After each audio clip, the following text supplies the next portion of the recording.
From UFOs to psychic powers and government conspiracies, history is riddled with unexplained events. You can turn back now or learn the stuff they don't want you to know. A production of iHeartRadio's How Stuff Works.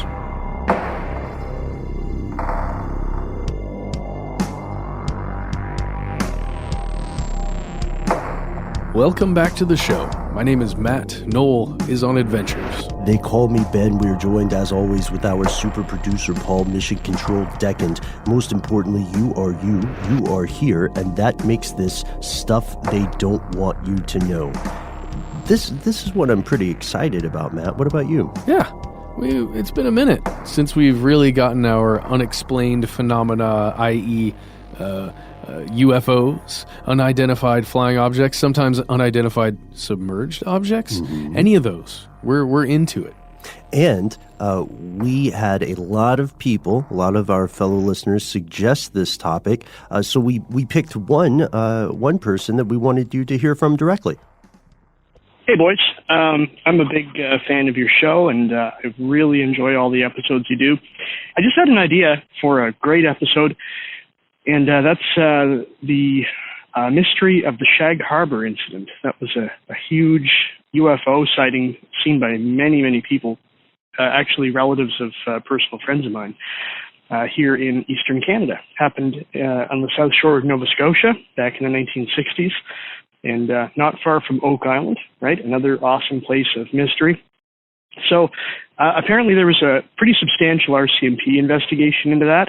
And I think it would make for a great episode. Yes. Thank you, anonymous caller from East Canada, over there in Nova Scotia, or near Nova Scotia at least. Mm-hmm. Yeah, thank you so much. These are two fantastic ideas that have been on our mutual minds for some time. Oak Island is a story all its own, and we've done some videos on that before, right, Matt? Yeah, we have. I cannot recall if we've actually made a podcast episode, but we should if we haven't. Yeah, maybe buried treasure episode or something. Tantalizing story. Shag Harbor, however. Yeah. That's what we're going to look at today. It has been quite a while, old friend, since we did an episode on UFOs. I, for one, am, I'm still convinced that various governments are hiding some sort of advanced technology or another. And you, both of us, you especially, Fox Mulder style, still want to believe. Is that correct? Oh, very much true. Especially with something like the incident we're going to discuss today. Our caller said that, a bunch of people witnessed this thing. And it is true that I would say dozens of people did witness this at some point during the official incident. Mm-hmm. It's not a ton of people. It's not like it was over a large city and a bunch of, everyone had their cell phones or something. We're talking 1967. But enough people saw it that it wasn't just a trick of the light that, a captain on a ship saw, or, maybe a meteor that could be explained pretty easily. Or something funky on the horizon seen by a pilot. Exactly. There are more vantages to this than a lot of UFO sightings.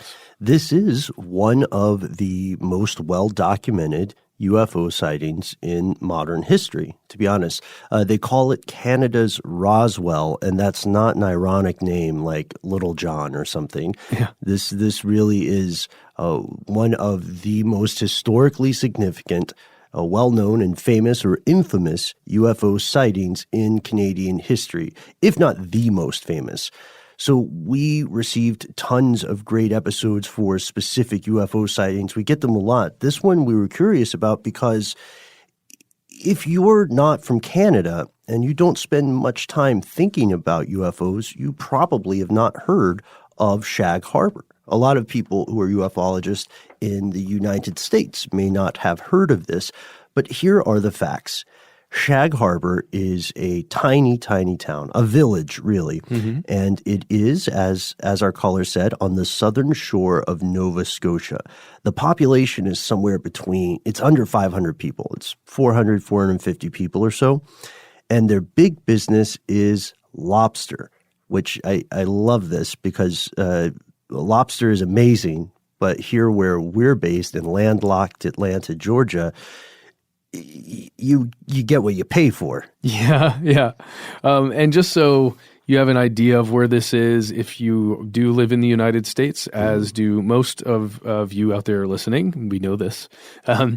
If you are in Portland, Maine, so if you're imagining Portland, Maine, way up there in the northeast section of the United States, and you essentially go east. It's not perfectly east because we live, on a globe, but if you look east on a map and you just travel that till you hit Nova Scotia, you essentially hit Shag Harbor, just to know exactly where you are.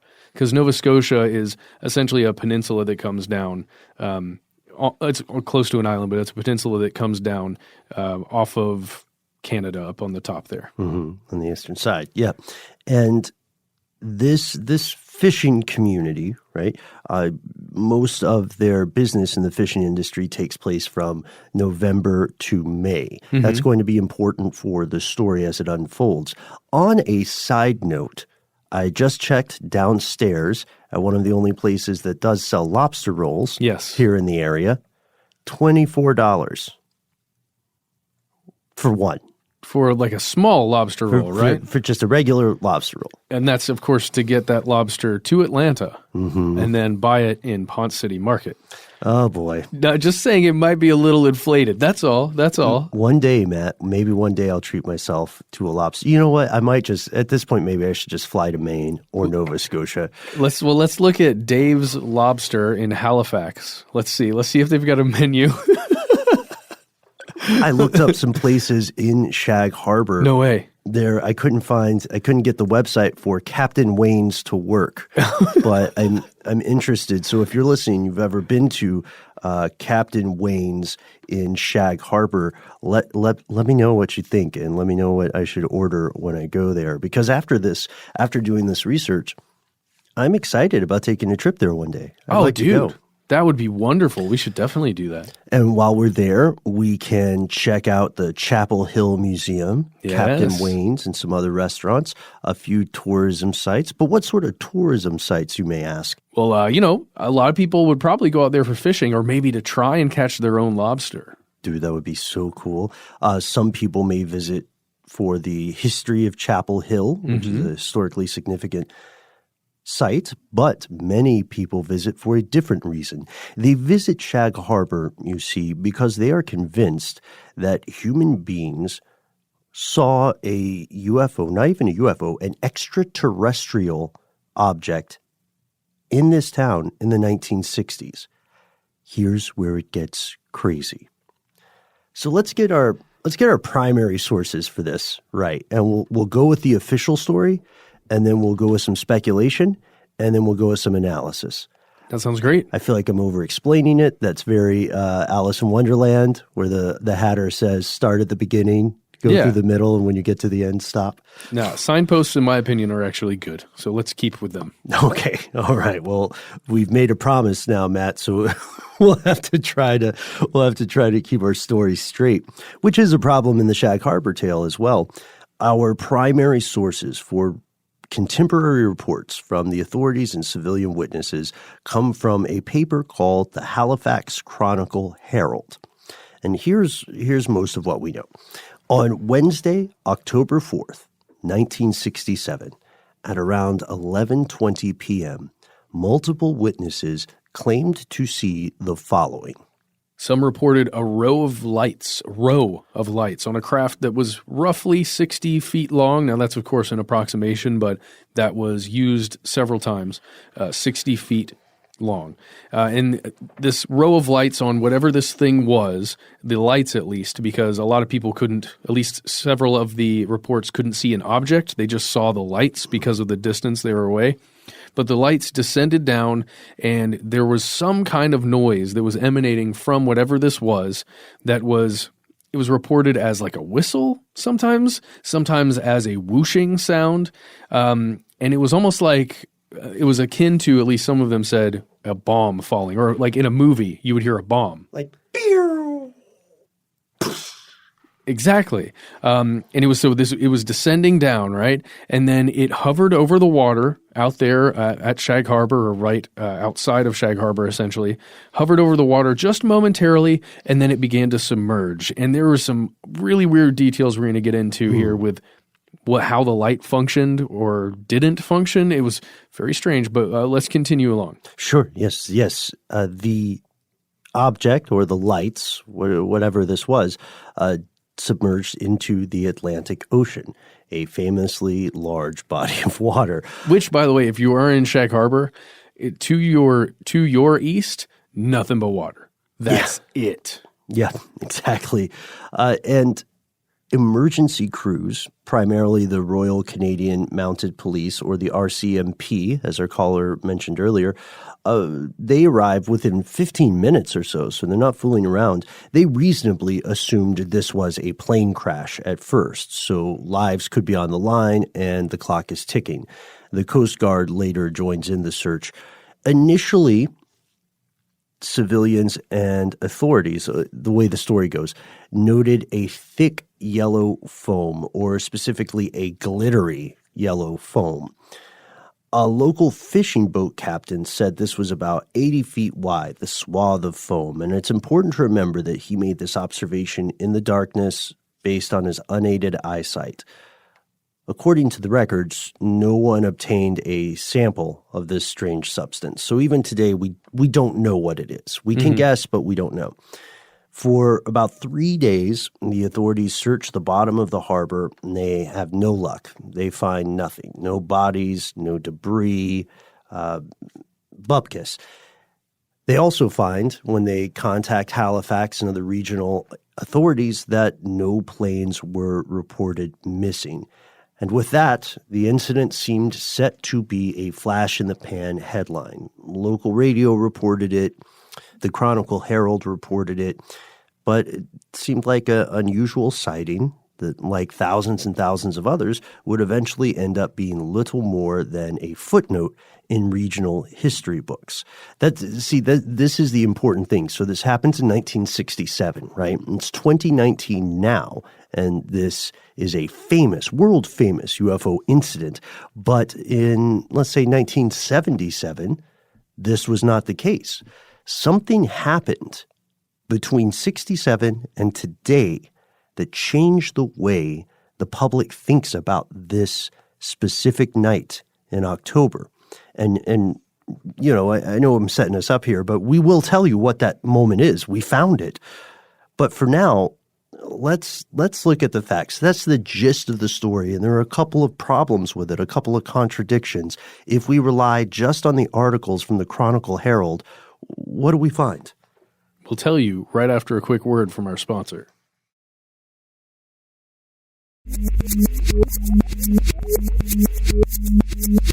Well, if we do rely on those Chronicle Herald articles and we just say that that's all we're going to use, we're going to find a couple of things. First is that 4 teenagers said, and this is a claim, they saw 4 lights, not 3. They said that the lights were yellow or white. So we already hear, like, even amongst a group of people who were from the same vantage, saying they saw maybe slightly different things. They confirmed the lights were descending, coming down from the sky. One of the 4 kids said the lights appeared to turn off and on or blink in some way.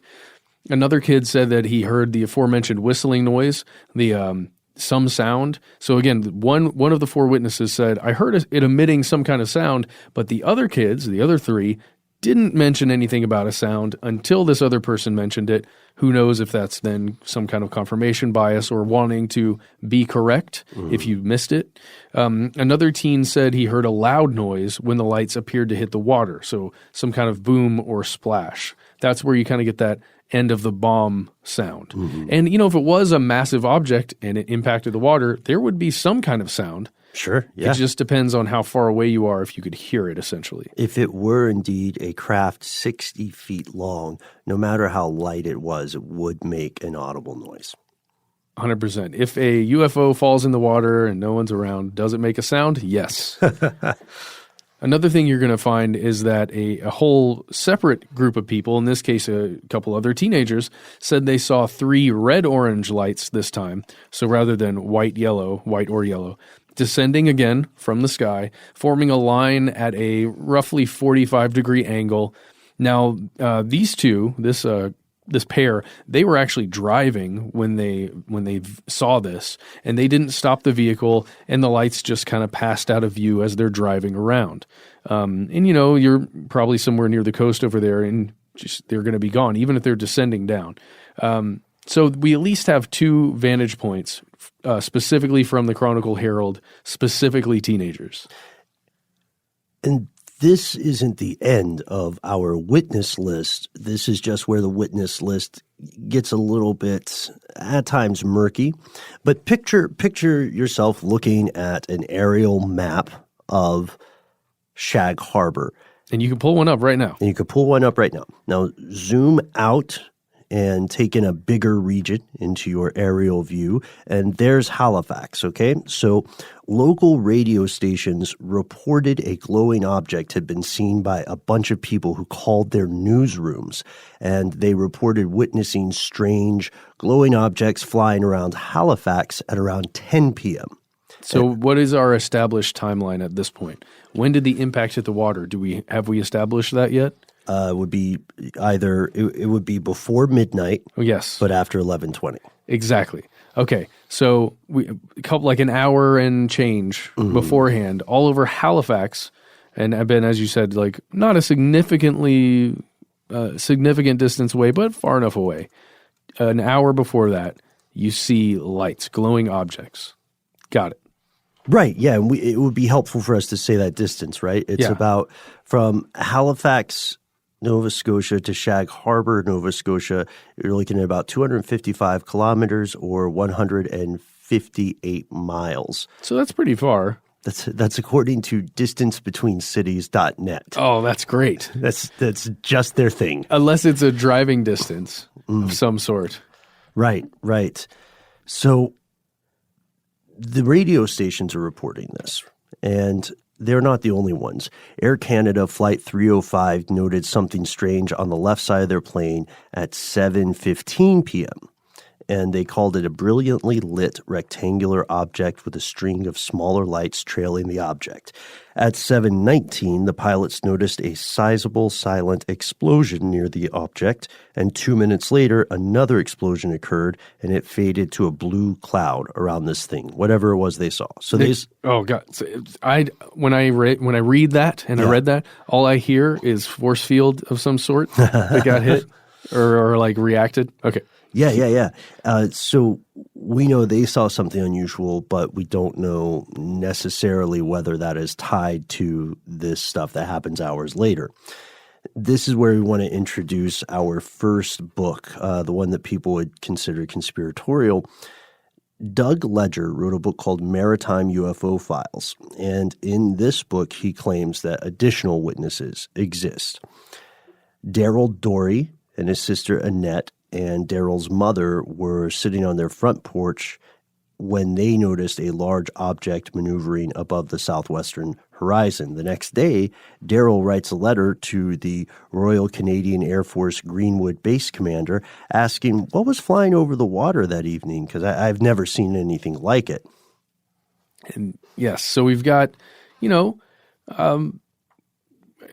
people who saw something and they reported it, which is, always good, especially reporting it to a commander of a base with the Royal Canadian Air Force. That's pretty cool. It's good to know. But then you turn to our next witness, Captain Leo Howard Mercy. Now, this gentleman, you can actually find a memo because he contacted the Royal Canadian Mounted Police and a report was taken on the 7th of October, 1967, and as pertaining to the 4th. But you can find a written report. And so, we're saying that this is taken from Maritime UFO Files by Doug Ledger, and it's true. But a lot of times when you're, reading a book like that, it's hard to know whether the sources are legit or real, right? In this case, they most certainly are. So Howard Mercy, Captain Leo Howard Mercy, He was looking at his radar. He's standing on his ship, and he's looking at 4 blips on his Deca radar. They seem to be stationary. But then, he says, well, I want to see what this is. He looks out, and he sees about 28 kilometers from where he is on his ship. He could see 4 bright lights in, again, kind of a formation, like a rectangular formation, roughly, is what he was estimating. And then the entire crew of, I think it was nearly 20 fishermen who were with him on his ship. They went out, they got on the deck, they watched this thing, this object, whatever it is, this group of objects. They watched it, and it was in the northeastern sky. And then this guy, Mercy, radioed the Rescue Coordination Center at the harbor master in Halifax, and he asked for, something like, hey guys, what's going on over there? And it was one of those things where he reported knowing that the Air Force conducted, testing out in that area where he was looking. So he didn't necessarily think it was anything too off, at least according to the official memo and report. But he did think it was odd. So, he asked for an explanation. He filed this report with the RCMP, and that was about it. At the end of the report, it is noted that he is considered to be a reliable type individual, that's a quote, and bears a good reputation in his community. So that's something that was noted by the RCMP, the Royal Canadian Mounted Police. So, which is just them saying that he's considered a credible reporter. He's not pranking people. He's not a crazy, paint huffing maniac who calls every weekend. Yes, someone reliable saw this, whatever it was. So we have these additional witnesses, and there are a few more. But in cases like this, where there's something up in the sky that's not too far into the wee hours of the night, we know that there are almost certainly a bunch of witnesses who saw something and did not go to the trouble of writing to the Air Force station. Yes. Because that's a lot of work. So let's go to their initial ideas. Initially, oddly enough, most people are not thinking in terms of anything other than mundane activities, tragedies, meteorological phenomenon. So they first assume, well, maybe this is a boat, got to search that. Maybe this is a plane, got to search for that. Well, and the plane and or boat makes a lot of sense depending on the color of the lights that they saw and if they were flashing or at least on and off in some kind of repeating pattern. Right. That could be a distress signal. And we did notice that in a few of the witnesses. True. That is true. Then they said, well, you know what else could fit this story? A distress flare. This is for people who are convinced that this was a craft, this feels like a stick in the mud answer, but there are some pretty compelling similarities. So first off, flare guns are standard on boats. Standard on boats, if there's a problem, you use a flare gun. After you fire a flare, have you ever fired a flare? I have. They're so cool. Yeah. After you fire a flare, then, there's a little bit of a delay before it burns. It varies, but it might start burning almost immediately after you shoot it off, or it might hit its arc and then start going downward and then ignite. But this idea with a flare gun inspired some of the more skeptical thinkers to say things like Brian Dunning said, whoosh, whoosh, is it outside the realm of possibility that someone was playing around with a flare gun at 11 at night after killing part of a six-pack? Whoosh, whoosh. Or a whole six-pack. Or a whole six-pack. You know what I mean? Because if you've been drinking, maybe shooting off a flare gun sounds like a cool thing to do. Yes. And just to put it out there, the way one of the big parts of this story that is so fascinating is how the light landed on top of the water for a little bit and then sunk into the water. Right. And one of the witnesses, I think in that group of 4 teenagers, one of the witnesses said a single light remained for a moment before it submerged or before it was put out by the water. So later on, and I mean like months or years later on, people proposed that the sighting could fit the description of something like a falling satellite, which is completely a possibility. 1967, completely a possibility that a satellite may have fallen. Especially if pieces of it are breaking apart as it's falling and you have multiple lights where fires are burning up pieces of it. Yeah, absolutely. As it enters the atmosphere. And then it could also be a meteoric fireball. So like a falling satellite, meteors frequently break up during their fall, and that could also look like a line of lights. And depending on the angle of the viewer or your perspective as you're watching this, it could seem to be moving much more slowly than it actually is at kind of a low angle. So the big question immediately here is, did the story change? Here's the thing. After these reports were printed, primarily in the Chronicle Herald, but also in other papers of the time, people began to connect the dots and build what could have been interpreted as separate sightings into a single cohesive narrative. That is, there's nothing wrong with that. That's what people do. We find patterns, we connect dots. That's how our species got to where it is. So the crazy thing that we discovered here is that the foam and the lights were not initially connected. No one initially reported seeing the objects or lights leaving the foam, but people began saying that they saw the lights actually leave the foam behind. So before that point, the foam could have just been something weird that captain saw. So there we have it for now, this series of spooky lights, if we're going to use the technical term. But how do we get from spooky lights to UFOs? We'll explore that after a word from our sponsor.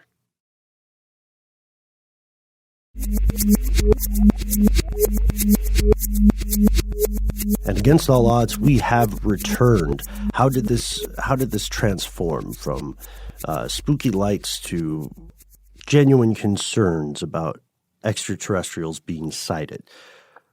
Well, according to a couple of different sources, this story did not actually take off in the national and international sphere until decades later, until 1993, when a ufologist named Chris Stiles said that he witnessed a UFO around the same time and place, several weeks after the initial sighting.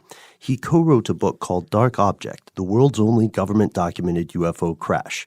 In this book, Stiles and his co-author, Doug Ledger from earlier— what was that book called? The Maritime UFO Files. Yes. So in this book, Dark Object, Stiles and Ledger claim that what people saw that night in Shag Harbor was a spaceship, not just an unidentified flying object, but an unidentified submerged object, or USOs. Those are my favorite. Yeah, you introduced me to that concept.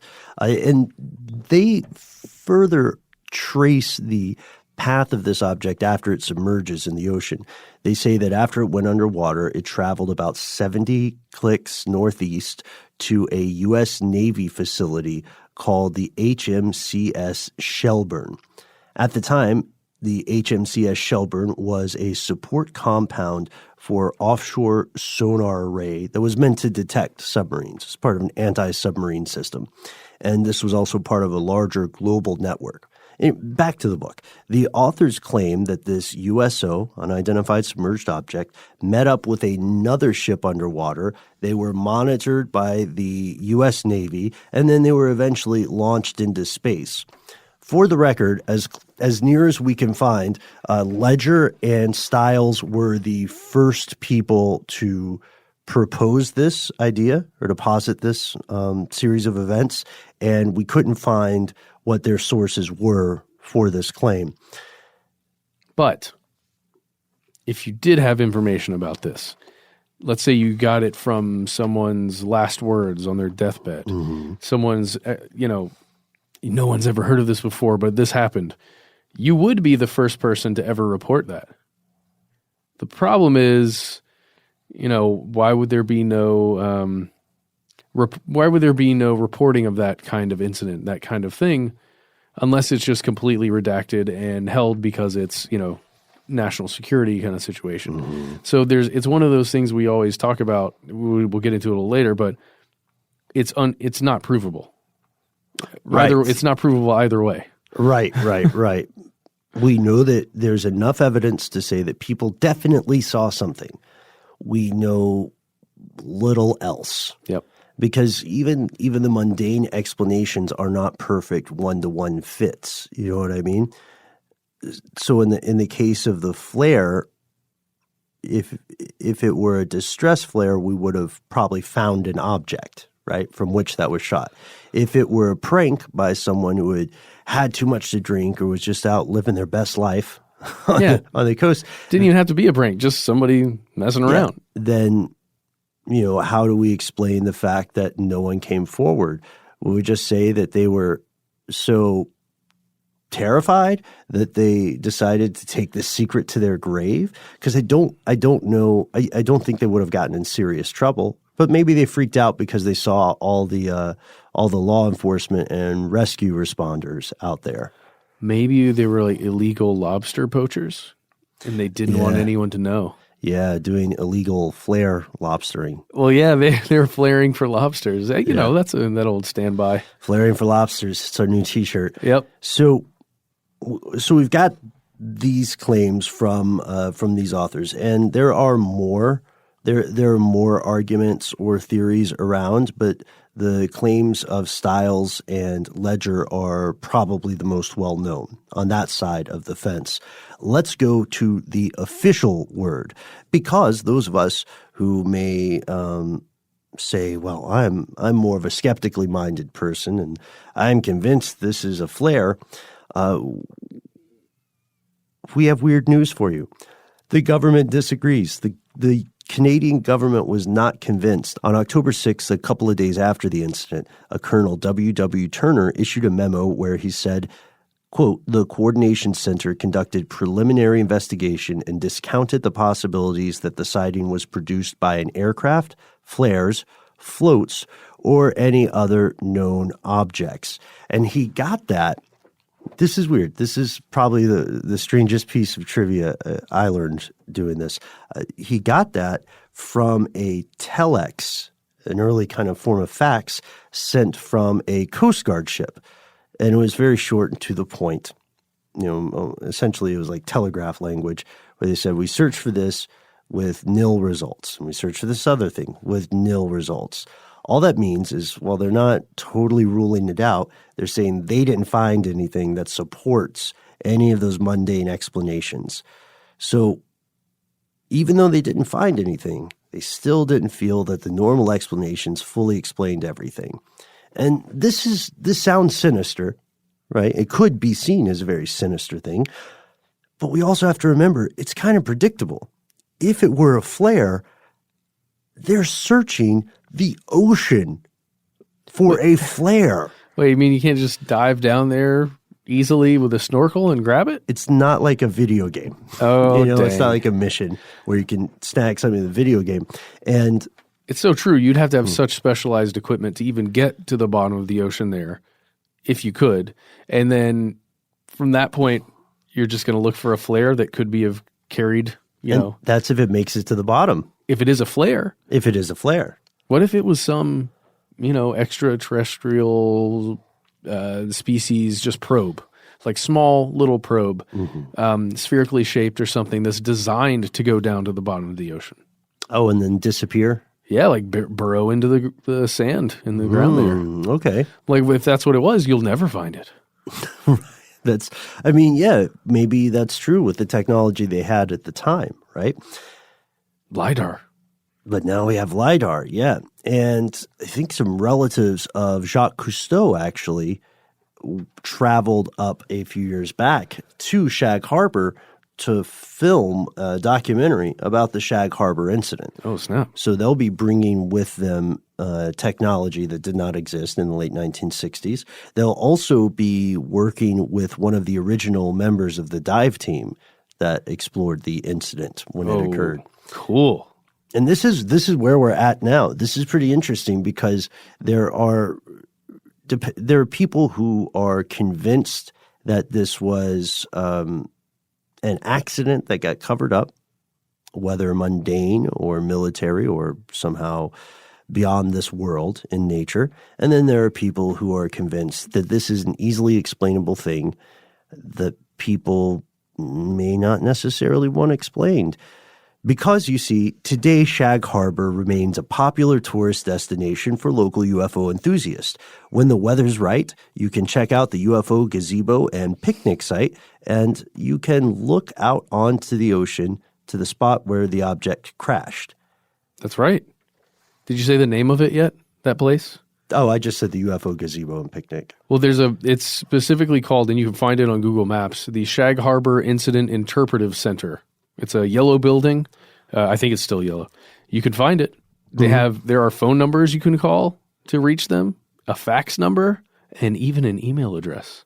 Right. You can also, when you visit, find articles, documentaries, and memorabilia pertaining to the incident. Exactly. Just something you should know if you are going to go up there. This place specifically, the Shag Harbor UFO Center, it only operates from June 15th until September 30th. Mm-hmm. So if you're planning to go soon. You can also contact the Shag Harbor Incident Society, which collects and organizes information about this event. Neat bookending note here, they are headed by Lori Wickens, one of the teenagers who first sighted the object. Yeah. He also participated in the Cousteau documentary. He, by the way. Lori is a he.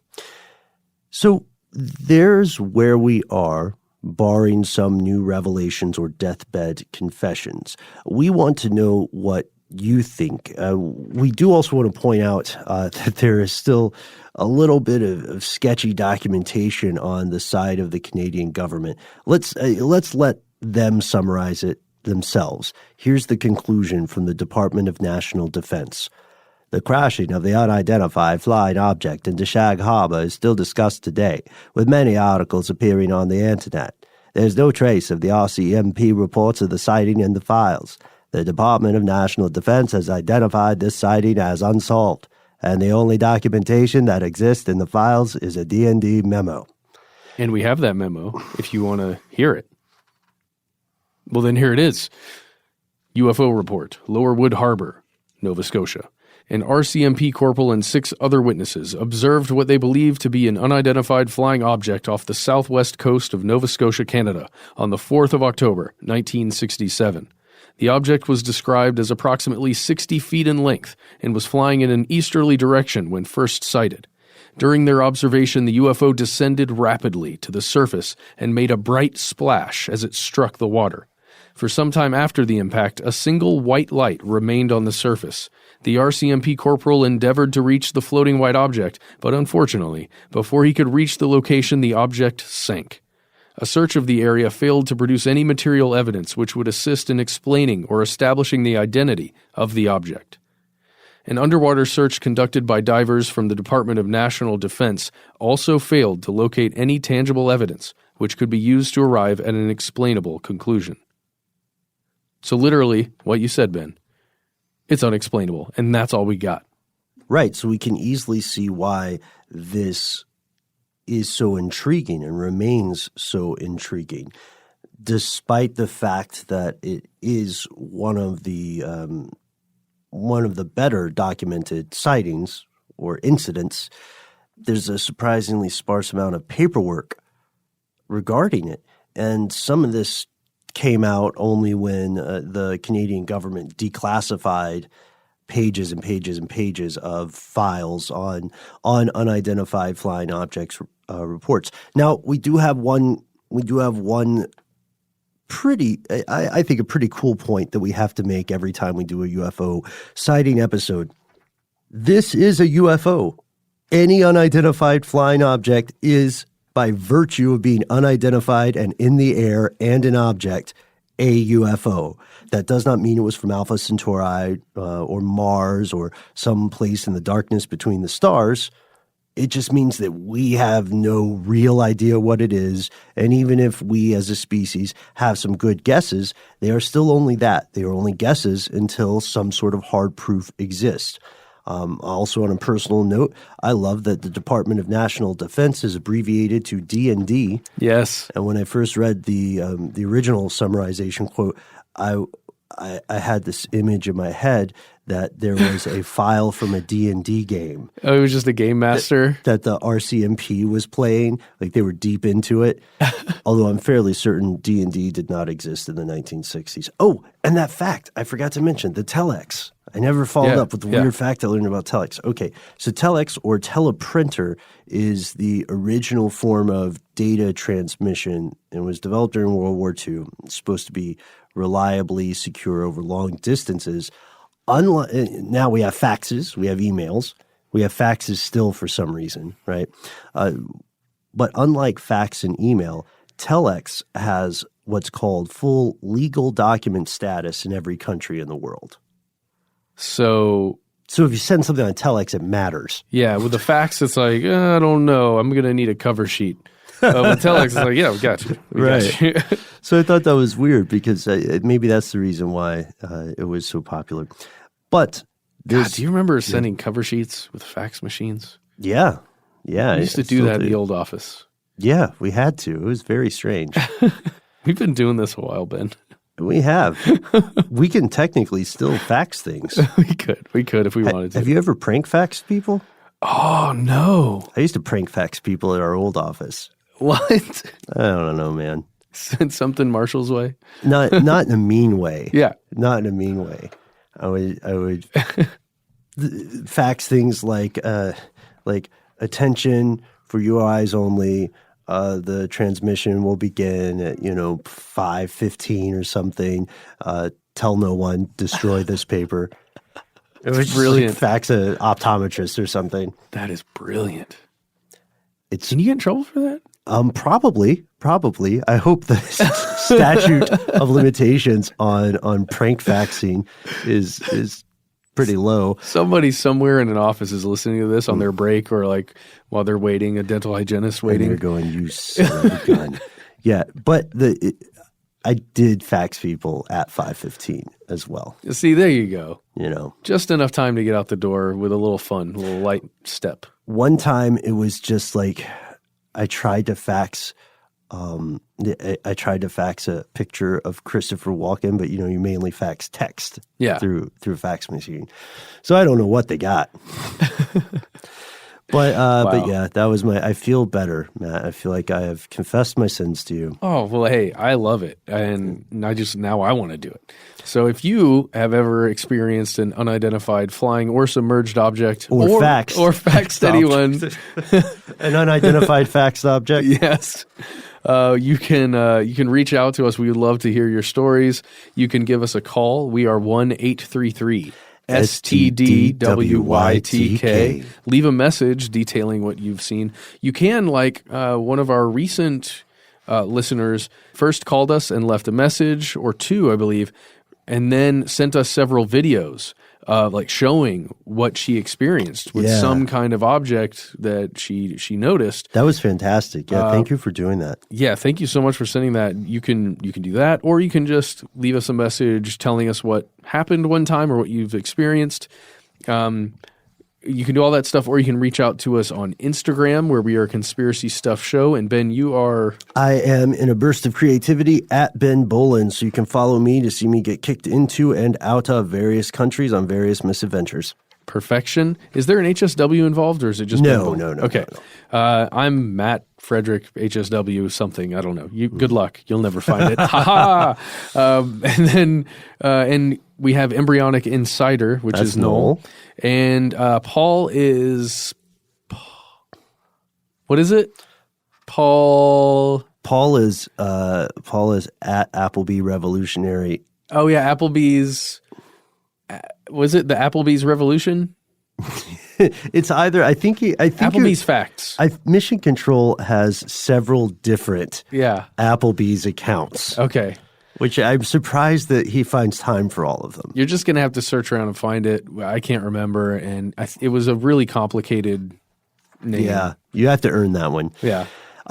In the meantime, while you're on the internet, if you want to check out our favorite part of the show, your fellow listeners, hop on over to Here's Where It Gets Crazy, our Facebook page, where you can see, you can see a ton of different ideas, some pretty high tier memes, But then one thing I think that a lot of us enjoy about the page is some in-depth conversation about things. Specifically about stuff we've covered on the show. We'll get into discussion about what something truly meant, or like an extra piece of evidence that maybe we didn't see or something. It's really great. You should definitely go there. And as always, a shout out and a huge thank you to the hardest working mods in the business, Sam, Zach, and of course, Kat. Thanks for putting up with us, folks. 1,000%. If you say, I have a story to tell, I, like most people, and these are modern days, hate using the phone, and I listened to your episode about Facebook, that thing's bananas. How on earth can I reach you guys? If you have that problem, we have a solution for you. You can write to us directly. Send us a good old-fashioned email. We are conspiracy@howstuffworks.com.